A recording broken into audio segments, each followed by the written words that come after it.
Alexandre Giquelot, commissaire-priseur. Je suis président du conseil d'administration, c'est-à-dire que je préside la holding du groupe Drouot, qui réunit beaucoup de filières, à vrai dire, beaucoup de filiales. L'hôtel des ventes évidemment, le filiale numérique, Drouot.com, la filiale presse, Gazette Drouot, la filiale logistique, immobilière, estimation, etc. Il y a des semaines où je passe très peu de temps à Drouot parce que je suis occupé par mon activité de maison de vente. Et puis des périodes, lors des assemblées générales, par exemple, où là je passe pratiquement toute ma journée à Drouot. Mais quand j'ai des ventes, je suis très souvent à l'hôtel Drouot. Oh bah la salle évidemment, c'est le cœur.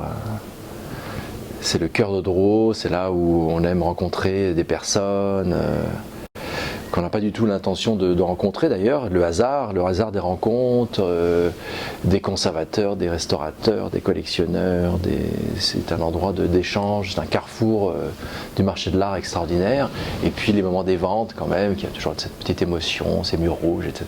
C'est fascinant. Ah bah, indiscutablement la vente Breton. La vente Breton en 2003, si je me souviens bien, où là tout l'hôtel des ventes était consacré à la vente Breton.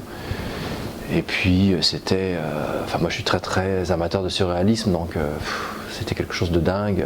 C'était une des plus grandes ventes de tous les temps. Oui, je collectionne les livres vénitiens de la Renaissance humaniste. De croire en son étoile, de croire à sa chance. La chance passe pour tout le monde, tous les confrères. C'est le propre du métier de commissaire-priseur.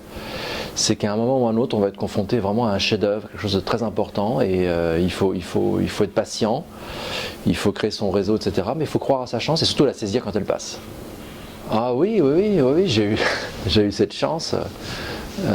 J'ai eu notamment la chance et l'honneur de vendre un chapeau de Napoléon, ce qui est quand même quelque chose de tout à fait incroyable. On l'a vendu à l'époque, c'est une vente que j'ai fait en association avec Jean-Pierre Ozna. On l'a vendu à un Coréen. Et là, dans quelques jours, je vais vendre un sabre de Napoléon, qui là aussi est un objet qui, je pense, va intéresser pas mal d'acheteurs. On a déjà beaucoup d'intérêt.